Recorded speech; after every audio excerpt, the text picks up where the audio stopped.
विस्तृत रूप प्रश्न में है जो भारत के शिक्षा शास्त्री में पहले महात्मा गांधी। महात्मा गांधी के अनुसार शिक्षा के अर्थ एवं उद्देश्य को स्पष्ट कीजिए।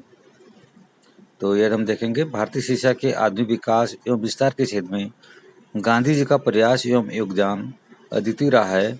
उन्होंने न केवल शिक्षा को एक नया रूप दिया बल्कि शिक्षा को जन जन तक पहुंचाने में भी विशेष योगदान दिया। गांधी जी प्रत्येक नागरिक के लिए भोजन एवं वस्त्र के समान शिक्षा को भी अनिवार्य मानते थे। इससे हम शिक्षा की महत्ता को समझ सकते हैं। गांधी के शिक्षा के क्षेत्र में दिए गए योगदान के विषय में प्रोफेसर हुमायूं कबीर ने ठीक कहा है। राष्ट्र के लिए गांधी जी के अनेक देनों में नवीन शिक्षा के प्रयोग की देन सबसे बड़ी है। यह युवकों को सहयोग, प्रेम और सत्य के आधार पर एक समुदाय के रूप में रहने की शिक्षा देकर नए समाज के लिए नागरिकों को तैयार करने का प्रयास करती है। गांधी जी के अनुसार शिक्षा के अर्थ एवं उद्देश्यों का विवरण निम्नलिखित है। शिक्षा का अर्थ। गांधी जी सदैव इस बात पर बल देते रहे कि भारत का प्रत्येक नागरिक शिक्षित बन जाए। प्रायः लोग साक्षरता तथा ज्ञान को शिक्षा मानते हैं, किंतु गांधी जी शिक्षा को इस अवधारणा को भी नहीं मानते थे। इतना ही नहीं, वे साक्षरता को ज्ञान का माध्यम भी नहीं मानते थे। उनका कहना था, साक्षरता न तो शिक्षा का अंत है और न शिक्षा का आरंभ। यह केवल एक साधन है जिसके द्वारा पुरुष और स्त्री को शिक्षित किया जा सकता है। गांधी जी ने शिक्षा की परिभाषा इन शब्दों में दी। शिक्षा से मेरा अभिप्राय बालक और मनुष्य के शरीर, मस्तिष्क और आत्मा में पाए जाने वाले सर्वोत्तम गुणों का चहुमुखी विकास है। गांधी जी के अनुसार शिक्षा का अर्थ है, शिक्षा से मेरा अभिप्राय बालक और मनुष्य के शरीर, मस्तिष्क और आत्मा में पाए जाने वाले सर्वोत्तम गुणों का चहुमुखी विकास है। महादेव देसाई ने गांधी जी के अनुसार शिक्षा के अर्थ को स्पष्ट करते हुए अपने शब्दों में लिखा है। गांधी ने प्राय यह बताया कि शिक्षा को बालक और बालिका के समस्त मानवीय गुणों का विकास करना चाहिए। वह शिक्षा ठीक नहीं की जा सकती जो बालक एवं बालिकों का पूर्ण मनुष्य और उपयोगी नागरिक नहीं बनाती है। यहाँ पूर्ण मनुष्य का तात्पर्य उसके संपूर्ण व्यक्तित्व से है। स्पष्ट है कि गांधी जी के अनुसार शिक्षा द्वारा बालक के व्यक्तित्व के भिन्न पक्षों यथा शरीर, मस्तिष्क, हृदय और आत्मा का सर्वांगीण विकास होना चाहिए। दूसरे शब्दों में गांधी जी के अनुसार शिक्षा का अभिप्राय है शरीर, मस्तिष्क, हृदय तथा आत्मा की शिक्षा। गांधी जी सदैव कहा करते थे, सच्ची शिक्षा वही है जो बालकों की आध्यात्मिक, मानसिक एवं शारीरिक शक्तियों को व्यक्त और प्रोत्साहित करे। शिक्षा के उद्देश्य। गांधी ने भारतीय जीवन की आवश्यकताओं और आदर्शों को दृष्टिगत रखते हुए शिक्षा के उद्देश्य को निम्नलिखित दो वर्गों में विभाजित किया है: अंतिम या सर्वोच्च उद्देश्य तथा नंबर 2 तात्कालिक उद्देश्य। नंबर 1 अंतिम या सर्वोच्च उद्देश्य। गांधी जी के अनुसार शिक्षा के अंतिम उद्देश्य का तात्पर्य आत्मबोध से अर्थात आत्मा परमात्मा के संबंध की अनुभूति से है। गांधी जी का कहना था कि प्रत्येक व्यक्ति में जो आत्मा है वह परमात्मा का अंश होती है और मृत्यु के बाद परमात्मा में विलीन हो जाती है। इसलिए शिक्षा का अंतिम उद्देश्य व्यक्ति को अपनी आत्मा और परमात्मा के पारस्परिक संबंध का ज्ञान या अनुभूति कराना होना चाहिए। उनके अनुसार चरित्र निर्माण के द्वारा व्यक्ति ईश्वरीय ज्ञान को प्राप्त कर सकता है और शिक्षा द्वारा परम सत्य का ज्ञान तथा आत्मबोध हो सकता है। इस प्रकार गांधी जी के अनुसार शिक्षा का सर्वोच्च उद्देश्य अंतिम वास्तविकता को अनुभव करना है या ईश्वर का ज्ञान और आत्मबोध प्राप्त करना है। तात्कालिक उद्देश्य। तात्कालिक उद्देश्य तात्पर्य उन उद्देश्यों से होता है जिनकी प्राप्ति किसी काल या समय विशेष में आवश्यक होती है। शिक्षा प्रदान करते समय इस बात को भी ध्यान रखा जाता है कि इनकी प्राप्ति थोड़े समय में हो जाए। गांधी जी ने शिक्षा के तात्कालिक उद्देश्य के अंतर्गत चरित्र निर्माण, सांस्कृतिक विकास, जीविकोपार्जन, व्यक्तित्व विकास, नैतिक विकास तथा शारीरिक विकास को सम्मिलित किया है। व्यक्ति के वर्तमान जीवन में सभी प्रकार की दासता से मुक्ति दिलवाना भी शिक्षा का तात्कालिक उद्देश्य है। गांधी जी द्वारा प्रतिपादित बेसिक शिक्षा प्रणाली का सामान्य परिचय देते हुए इसके प्रमुख सिद्धांतों का विवरण प्रस्तुत कीजिए। बेसिक शिक्षा प्रणाली का सामान्य परिचय। आधुनिक युग में प्रचलित शिक्षा प्रणालियों में से एक महत्वपूर्ण शिक्षा प्रणाली बेसिक शिक्षा प्रणाली भी है। इसे बुनियादी शिक्षा भी कहा जाता है। इस शिक्षा प्रणाली का निर्धारण मुख्य रूप से तत्कालीन भारतीय परिस्थितियों को दृष्टिगत रखकर किया गया था। इस प्रणाली के प्रतिपादन का श्रेय राष्ट्रपिता महात्मा गांधी को है। जिस समय बेसिक शिक्षा प्रणाली को आरंभ किया गया था उस समय भारतवर्ष में अंग्रेजों का शासन था तथा शिक्षा प्रणाली का क्रियान्वयन भी अंग्रेजी शासन ही किया करता था। स्वतंत्रता से पूर्व तथा अंग्रेजों ने भारत से में उस समय तक जिस समय शिक्षा प्रणालियों को अपना रखा था वह उन्हीं के उद्देश्यों की पूर्ति के लिए था। अंग्रेजों द्वारा चलाई गई रही शिक्षा प्रणाली ना तो बच्चों के सर्वांगीण विकास में सहायक थी और ना ही भारतीय संस्कृति के अनुकूल थी। इन परिस्थितियों में गांधी ने एक नई शिक्षा प्रणाली को प्रबल आवश्यकता अनुभव की। इन उद्देश्यों की पूर्ति के लिए ही बेसिक शिक्षा प्रणाली को प्रारंभ किया गया। इस शिक्षा प्रणाली का आरंभ 1937-38 में हुआ तथा इसकी रूपरेखा का निर्माण डॉक्टर जाकिर हुसैन की अध्यक्षता में गठित समिति ने किया था। इस शिक्षा प्रणाली के अंतर्गत जीवन में शिक्षा की व्यावहारिक उपयोगिता पर विशेष बल दिया गया था। स्वतंत्रता प्राप्ति के उपरांत इस शिक्षा प्रणाली को अनिवार्य प्राथमिक शिक्षा के रूप में अपनाया गया। बेसिक शिक्षा प्रणाली के आधारभूत सिद्धांत। यह प्रणाली अपने उद्देश्यों की प्राप्ति में सफल हो सके, इसके लिए इसे कुछ आधारभूत सिद्धांतों के आधार पर विकसित किया गया है और ये आधारभूत सिद्धांत गांधी जी के आदर्श यथार्थवाद पर निर्धारित हैं। इसके आधारभूत सिद्धांत निम्नलिखित हैं। नंबर 1, निःशुल्क तथा अनिवार्य शिक्षा। गांधी जी के अनुसार राज्य का यह कर्तव्य है कि वह सभी नागरिकों के लिए अनिवार्य शिक्षा की समुचित व्यवस्था करे। यह बेसिक शिक्षा का सबसे महत्वपूर्ण सिद्धांत है। बेसिक शिक्षा के अंतर्गत 7 से 14 वर्ष तक के सभी बालकों के लिए अनिवार्य एवं निःशुल्क शिक्षा प्रदान करने की व्यवस्था की गई है। गांधी ने स्वयं लिखा है, जिस प्रकार वायु और जल पर सबका अधिकार है और सभी इन्हें समान रूप से प्रयोग में ला सकते हैं, इसी प्रकार शिक्षा भी सबके लिए सुलभ हो और गरीब लोग भी शिक्षा प्राप्त कर सके। इसका अनिवार्य एवं निःशुल्क होना जरूरी है। नंबर 2, शिक्षा का माध्यम मातृभाषा होना चाहिए। बालक अपनी मातृभाषा में सरलता से ज्ञानार्जन कर सकता है, अतः बेसिक शिक्षा का माध्यम मातृभाषा निर्धारित किया गया है। नंबर 3, शिक्षा का आधार हस्तकला।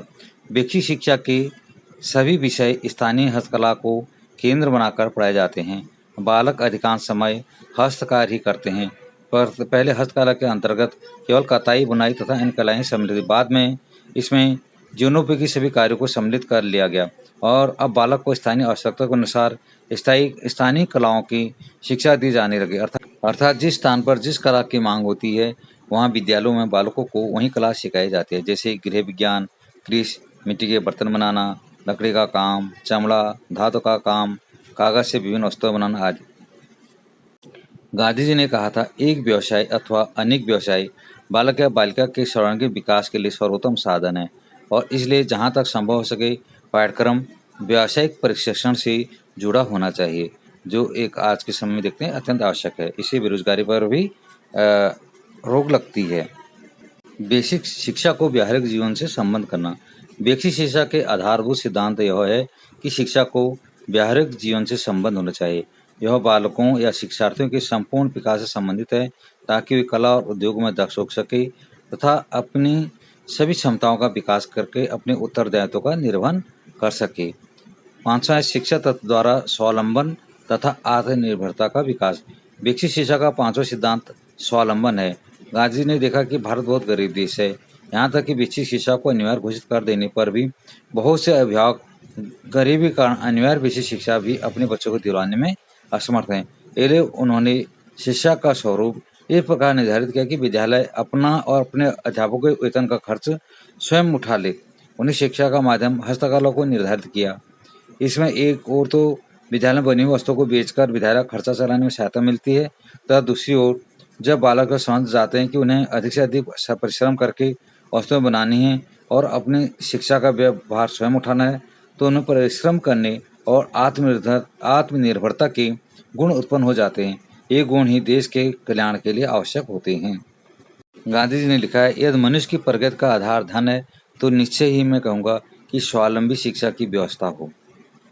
शिक्षा द्वारा बालक का सर्वांगीण विकास। उपयुक्त सिद्धांतों के अतिरिक्त बेसिक शिक्षा केवल बालकों के चहुमुखी विकास पर ही बल नहीं देती, बल्कि सर्वांगीण विकास करने की सामर्थ्य भी रखती है। इस शिक्षा द्वारा बालक का शारीरिक, मानसिक, नैतिक, आत्मिक और सामाजिक विकास होता है। सामाजिक शिक्षा। गांधी जी का कहना था कि बालकों को सामाजिक शिक्षा भी देनी चाहिए ताकि वे स्वयं उन्नत करें, दूसरों की उन्नति में सहयोग दें, समाज की स्थिति को ठीक प्रकार से समझें और उनके उत्थान में सहयोग देने को तैयार रहें। प्रत्येक व्यक्ति सामाजिक प्रक्रिया में भाग ले और सामाजिक उत्थान में सहयोग भी दे सके। आदर्श नागरिकता का सिद्धांत। बेसिक शिक्षा के आधारभूत सिद्धांतों के अंतर्गत यह स्पष्ट किया गया है कि शिक्षा का उद्देश्य बच्चों को आदर्श नागरिक बनाना होना चाहिए। शिक्षा द्वारा बच्चों के चरित्र का निर्माण होना अनिवार्य है तथा साथ ही साथ शिक्षा व्यक्ति को जीविकोपार्जन में भी सहायता करने वाली होनी चाहिए। अगला क्वेश्चन है, ये भी विस्तृत उत्तरीय है। गांधी जी द्वारा प्रतिपादित बेसिक शिक्षा प्रणाली की प्रमुख गुणों एवं दोषों का उल्लेख कीजिए। बेसिक शिक्षा प्रणाली के प्रमुख गुण। मनोवैज्ञानिकता। इस प्रणाली में बालकों को हस्तकला के माध्यम में से स्वयं क्रिया करके ज्ञानार्जन का अवसर प्रदान प्राप्त होता है। इससे बालकों में रचनात्मक प्रवृत्ति का विकास होता है, कार्य करने में उनका स्वाभाविक विकास होता है तथा उनके ज्ञानेंद्रियों को भी समुचित विकास होता है। इस प्रकार की यह प्रणाली सरल एवं पूर्ण मनोवैज्ञानिक है। व्यावहारिकता। दूसरा नंबर व्यावहारिकता। इस प्रणाली द्वारा प्राप्त किए गए ज्ञान का बालक आसानी से उपयोग कर सकता है, अतः यह प्रणाली व्यावहारिक है। नंबर तीसरा, जीविकोपार्जन की समस्या का हल। विद्यालय में हस्तकौशल सीखने से शिक्षण समाप्ति की उपरांत बालक अपना जीविकोपार्जन कर सकते हैं तथा विद्यालय में शिक्षा प्रवाह के साथ साथ कुछ धनोपार्जन में भी योगदान देते हैं, क्योंकि उनके द्वारा बनाई हुई वस्तुएं बाजार में बिक जाती हैं। नंबर 4, शारीरिक श्रम के प्रति आदर। चूंकि इस प्रणाली में बालक प्रारंभ से अपने श्रम द्वारा बनाई गई वस्तुओं को बिक्री करता है और उनसे धनोपार्जन करता है, इससे उसे शारीरिक परिश्रम के प्रति आदर की भावना पैदा होती है। नंबर 5, मातृभाषा और राष्ट्रभाषा के प्रति सम्मान। चूंकि इस प्रणाली में शिक्षा का माध्यम मातृभाषा रखा गया है, इसलिए बालक अपनी मातृभाषा का आदर करना सीख जाते हैं। साथ ही आदर्श नागरिक बन जाने के कारण उनमें अपनी राष्ट्रभाषा के प्रति भी आदर के भाव जाग जाते हैं। नंबर 6, शिक्षा का जीवन से संबंध। इस प्रणाली की सबसे पूर्ण विशेषता है कि इसमें वास्तविक जीवन से संबंधित कार्य सिखाए जाते हैं। नंबर 7, आदर्श नागरिक बनाना। इस प्रणाली में शिक्षा के द्वारा बालकों में अनेक अच्छे गुण उत्पन्न करके उन्हें आदर्श नागरिक बनाया जाता है। इसका उद्देश्य बालकों को अपना उत्तरदायित्व अच्छी तरह से निभाने हेतु शिक्षित करना है। नंबर 8, बालकों का सर्वांगीण विकास। इस शिक्षा प्रणाली का यह भी एक पूर्ण विशेषता है कि यह बालक के सभी पहलुओं का समुचित विकास करती है। इस प्रणाली द्वारा होने वाले बहुपक्षी विकास का संक्षिप्त परिचय इस प्रकार है। नंबर 1, शारीरिक विकास। श्रम या मनोरंजन से बालक हृष्ट पुष्ट हो जाता है। बौद्धिक विकास। वस्तु के निर्माण से बालक का निरीक्षण शक्ति तथा विवेचन शक्ति बढ़ती है, जो उनकी कल्पना शक्ति को प्रोत्साहित करती है, जिसे बालक नवीन निर्माण कार्य करते हैं अथवा इसके द्वारा बालकों की सृजन शक्ति का विकास भी होता है। नंबर 3, नैतिक विकास। यह शिक्षा कार्य पर आधारित होती है, जो कार्य कुशलता के साथ साथ कर्तव्यपरायणता, निष्ठा तथा लगन जैसे गुणों को भी विकसित करती है। सामूहिक कार्य से त्याग, प्रेम, सहयोग तथा सौहार्द जैसे नैतिक एवं मानवीय गुण भी विकसित होते हैं। नंबर 5, कला तथा सौंदर्य का विकास। बालक वस्तु की कलात्मकता ढंग से बनाकर कला तथा सौंदर्य का बोध विकसित करते हैं। नंबर 5, सामाजिक विकास। उपरोक्त पक्षों के विकास से बालकों का सामाजिक विकास होता है। वही कला और उद्योगों में दक्षता प्राप्त कर पूर्ण व्यक्तित्व के रूप में अपनी क्षमताओं के अनुसार अपना उत्तरदायित्व निभाने योग्य बन जाते हैं। इसके बाद आता है पाठशाला तथा सामाजिक जीवन में संबंध। इसके माध्यम से पाठशाला तथा सामाजिक वातावरण में व्यावहारिक संबंध स्थापित होता है, जो हस्तकलाओं से तथा अन्य विषयों के द्वारा ही उत्पन्न होता है। विषयों का एक दूसरे संबंध। पाठ्य विषय एक दूसरे से संबंधित होते हैं, क्योंकि संबंधित विषयों के आधार पर ही जीवन की समस्याएं हल की जाती हैं। हस्तकला तथा अन्य कलाओं की शिक्षा एक दूसरे से जुड़ी है, जो जीवन की समस्याओं को हल करने में सहायक होती हैं।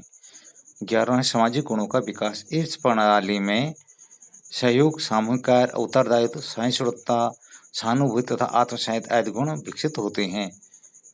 12, शारीरिक रूप से अक्षम व्यक्तियों के लिए उपयुक्त। हस्तकलाओं के माध्यम से दी गई शिक्षा विकलांग व्यक्तियों को हस्तकला का प्रशिक्षण देती है, जिससे वे अपनी जीविकोपार्जन संबंधी समस्याओं का समाधान कर सकते हैं। एक बात बताएं आपको कि जो विकलांग हैं उनको अब नरेंद्र मोदी जी के द्वारा नया शब्द दिया गया है, वह है दिव्यांग।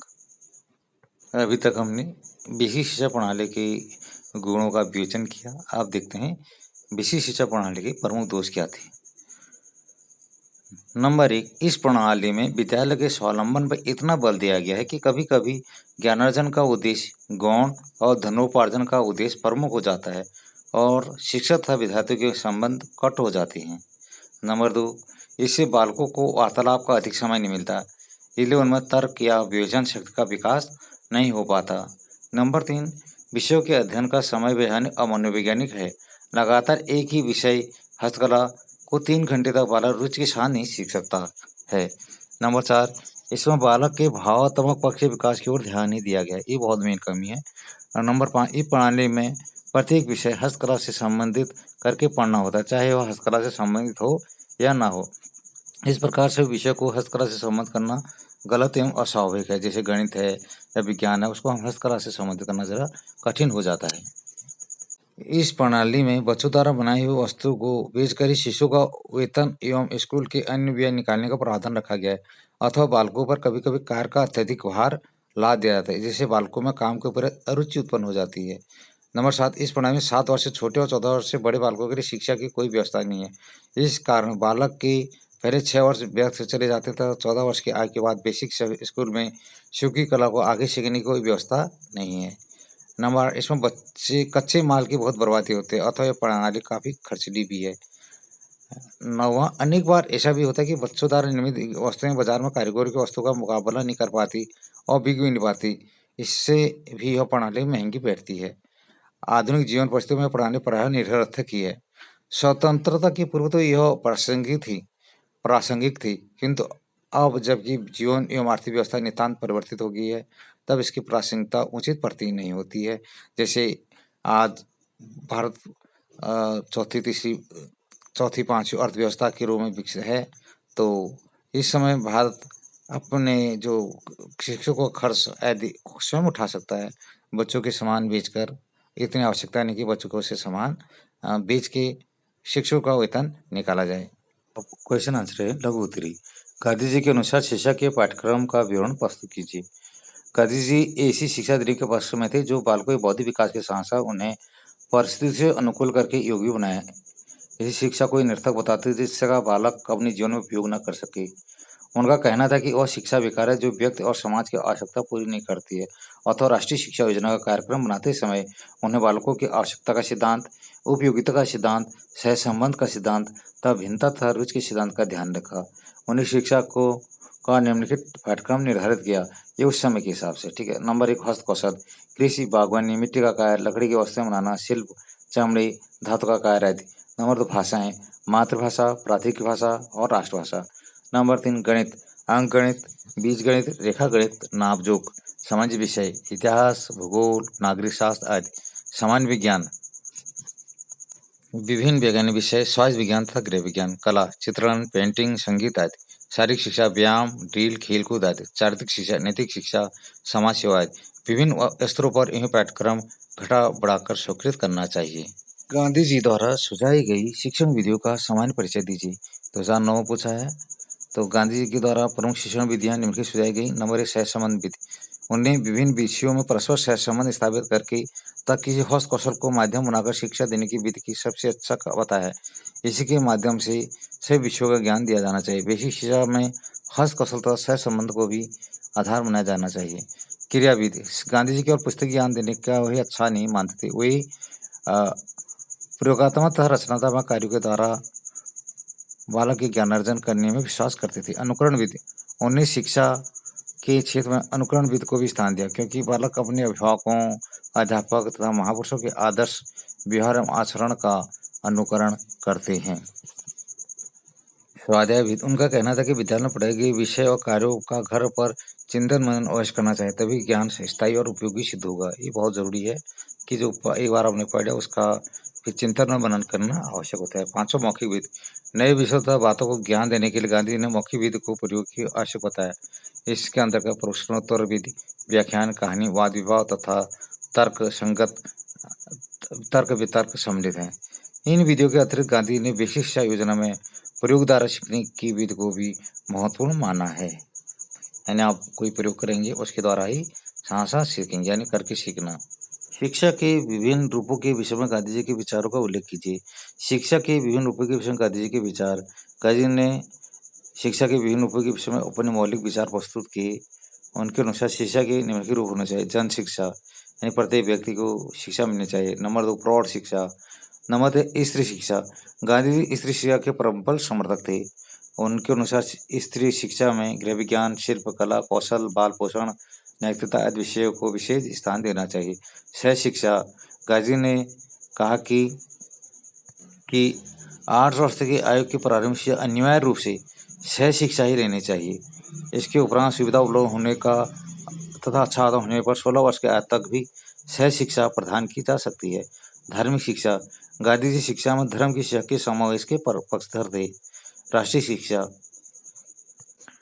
राष्ट्रीय शिक्षा में गांधी जी ने राष्ट्रीय शिक्षा के विषय में भी अपने विचार व्यक्त किए। उनके अनुसार भारत में बच्चों को प्रदान की जाने वाली राष्ट्रीय शिक्षा इस प्रकार की होनी चाहिए जिससे उसमें राष्ट्रीय भावना, देश प्रेम तथा जागरूकता उत्पन्न हो सके, तब वही अच्छे नागरिक बन सके। बहुत इंपॉर्टेंट प्रश्न है, गांधी जी की शैक्षिक विचारधारा वर्तमान शिक्षा व्यवस्था में कितनी प्रासंगिक है? गांधी जी ने अपनी शैक्षिक विचारधारा कुछ विशिष्ट सामाजिक, राजनीतिक और आर्थिक परिस्थितियों में प्रस्तुत की थी। उस समय देश परतंत्र तथा आर्थिक दृष्टि से पर्याप्त पिछड़ा हुआ था तथा अनेक सामाजिक समस्याएं प्रबल थी। वर्तमान काल में सभी समस्याएं काफी हद तक बदल गई हैं तथा क्रमशः बदल रही हैं। गांधी जी की शैक्षिक विचारधारा का मूल आधार हस्तकलाएं थी। वर्तमान अत्याधुनिक औद्योगिक तकनीकों के प्रचलन के उपरांत हस्तकलाओं का महत्व प्रायः समाप्त हो गया है। इस स्थिति में वर्तमान शैक्षिक व्यवस्था में हस्तकलाओं के आधार को स्वीकार करना असंभव ही है। वर्तमान परिस्थितियों में अंतर्राष्ट्रीय प्रतिस्पर्धा के अनुसार कार्य करने आवश्यक है। इसी प्रकार शिक्षा के उद्देश्यों में भी आमूलचूल परिवर्तन हो गया है। व्यवहार में आज शिक्षा का प्रमुख उद्देश्य जीविकोपार्जन ही है। शिक्षा के पाठ्यक्रम संबंधी अवधारणा भी तेजी से बदल रही है। अब विज्ञान, तकनीकी तथा कंप्यूटर संबंधी शिक्षा का बोलबाला है। जहाँ तक शिक्षा के क्षेत्र में अनुशासन आदि का संबंध है, इन विचारों को आज भी स्वीकार किया जाना चाहिए। गांधी जी ने इस शिक्षा को विशेष महत्व दिया। यह विचार आज भी समान रूप से प्रासंगिक है। इस प्रकार प्रौढ़ शिक्षा एवं राष्ट्रीय शिक्षा के महत्व को भी अस्वीकार नहीं किया जा सकता है। इस प्रकार गांधी जी की शैक्षिक विचारधारा के कुछ बिंदु आज भी महत्वपूर्ण एवं प्रासंगिक हैं। एवं कुटीर उद्योग के रूप में हम बच्चों को छोटे छोटे कार्य सिखा सकते हैं। शिक्षा के क्षेत्र में गांधी जी के योगदान को स्पष्ट कीजिए। शिक्षा के क्षेत्र में गांधी जी का योगदान। गांधी जी ने अपनी सूक्ष्म दृष्टि से तत्कालीन शिक्षा प्रणाली को दोषों को खोजा और समझा तथा उन्हें दूर करने के लिए प्रयास किया। उन्होंने एक राष्ट्रीय शिक्षा योजना के बाद में बेसिक शिक्षा योजना के नाम से जानी गई का सूत्रपात किया गया और ये योजना में उन्होंने पुस्तकीय ज्ञान की अपेक्षा क्रियाकलाप वाला ज्ञान ज्यादा महत्वपूर्ण समझा। गांधी जी ने पुस्तकीय ज्ञान की अपेक्षा प्रयोगात्मक ज्ञान पर अधिक बल दिया। इस योजना में उन्होंने प्रयोगों के द्वारा व्यक्ति के हाथ, हृदय और मस्तिष्क को परीक्षित करने की प्राथमिकता दी। यह योजना शिक्षा को जीवन से जोड़ती है तथा व्यक्ति को स्वावलंबी तथा अनुशासित बनाती है। गांधी जी ने विशेष शिक्षा का आधार सीखो और कमाओ का रखा और उन्होंने पाश्चात्य जगत की उपयोगी बातों को भी शिक्षा में सम्मिलित किया तथा भारतीय प्राचीन कालीन आदर्शों को भी अपनाया। उन्हें सभी प्रकार से शिक्षा के उत्थान के लिए प्रयास किया। गांधी जी एक उच्च कोटि के राष्ट्रीय शिक्षा शास्त्री थे। उनके विचार मौलिक थे, इसलिए उनके विचारों को पाश्चात्य राष्ट्रों के महान शिक्षा शास्त्रियों के समान ही महत्व दिया जाता है। शिक्षा के क्षेत्र में गांधी जी के अनुशासन संबंधी विचारों का उल्लेख कीजिए। गांधी जी अनुशासन को बहुत महत्व देते थे। उन्होंने स्वयं अपना जीवन आत्मानुशासन रूप में व्यतीत किया और आत्मानुशासन के सिद्धांत में ही विश्वास करते थे। वही दमनात्मक अनुशासन के नहीं वरन आत्मानुशासन के पक्षपाती थे। विद्यार्थियों से कुछ नियमों का बलपूर्वक अनुसरण कराया जाए, इस बात को उचित नहीं समझते थे। उनका तो कहना था कि विद्यार्थियों को स्वयं अनुशासन में रहने के लिए प्रेरित करना चाहिए। उनके लिए सदैव क्रियाशील बनाए रखना चाहिए, अर्थात पाठ्यक्रम इस प्रकार का हो कि उन्हें प्रत्येक समय कुछ न कुछ करते रहना पड़े। इससे बालकों के अनुशासनहीन होने की बहुत कम संभावना रहती है और यदि कोई अनुशासनहीन हो भी गया तो उससे शारीरिक दंड नहीं वरन प्रेम, सद्भावना एवं क्रियाशीलता आदि के द्वारा अनुशासित किया जाना चाहिए। उनके अनुसार सादा जीवन उच्च विचार ही शिक्षा का उद्देश्य होना चाहिए। गांधी जी के अनुसार शिक्षक के आवश्यक गुणों का उल्लेख कीजिए। गांधी जी के अनुसार बालक की शिक्षा में शिक्षा का स्थान अत्यधिक महत्व का है। शिक्षा की सफलता काफी हद तक शिक्षक पर भी निर्भर करती है। शिक्षक को योग्य एवं मानवीय गुणों से परिपूर्ण होना चाहिए। शिक्षक का दायित्व है कि वह छात्रों में जिज्ञासा एवं ज्ञान के प्रति उत्सुकता को विकसित करे। शिक्षक का दायित्व है कि वह छात्र को चिंताओं एवं समस्याओं का हल खोजने में सहायता प्रदान करे। शिक्षक को स्थानीय व्यवसायों, हस्तकलाओं एवं उद्योग धंधों तथा उनकी शिक्षा की समुचित जानकारी होनी चाहिए ताकि वह छात्रों को उत्तम शैक्षिक निर्देशन प्रदान कर सके। शिक्षक को अपने गुणों एवं प्रयासों द्वारा छात्रों का विश्वास पात्र बन जाना चाहिए। निश्चित उत्तरी प्रश्न, महात्मा गांधी का पूरा नाम क्या था? मोहनदास करमचंद गांधी। और राष्ट्र के लिए गांधी जी को अनेक दिनों में नई शिक्षा के प्रयोग की देन सबसे बड़ी है। यह कथन किसका है? हुमायूं कबीर का। सच्ची शिक्षा वही है जो बालकों की आध्यात्मिकता, मानसिक एवं शारीरिक शक्तियों को व्यक्त और प्रोत्साहित करे। यह किसका कथन है? महात्मा गांधी का। गांधी जी के अनुसार शिक्षा का अंतिम और सर्वोच्च उद्देश्य क्या है? आत्मबोध अथवा आत्मा और परमात्मा के संबंध की अनुभूति। गांधी ने शिक्षा के तात्कालिक उद्देश्यों में किन किन उद्देश्यों को महत्वपूर्ण माना है? गांधी ने शिक्षा के तात्कालिक उद्देश्यों के अंतर्गत चरित्र निर्माण, सांस्कृतिक विकास, जीविकोपार्जन, शारीरिक विकास तथा नैतिक विकास को सम्मिलित किया है। गांधी जी द्वारा प्रतिपादित शिक्षा प्रणाली को किस नाम से जाना जाता है? बेसिक शिक्षा प्रणाली। गांधी जी मुख्य रूप से किस माध्यम में शिक्षा प्रदान करने के पक्ष में थे? उत्तर है हस्तकला के माध्यम से। गांधी जी किस प्रकार के अनुशासन के पक्ष में थे? आत्मानुशासन के पक्ष में। गांधी जी के अनुशासन बनाए रखने का उत्तम उपाय क्या है? उत्तर है बच्चों को अधिक से अधिक क्रियाशील बनाए रखना चाहिए। गांधी जी के अनुसार प्रौढ़ शिक्षा के अंतर्गत किन विषयों का समावेश होना चाहिए? इसके अंतर्गत उद्योग, व्यवसाय, समाज कल्याण, सफाई, स्वास्थ्य रक्षा, नैतिकता तथा भावनात्मक एकीकरण संबंधी विषयों का समावेश प्रौढ़ शिक्षा के अंतर्गत होना चाहिए।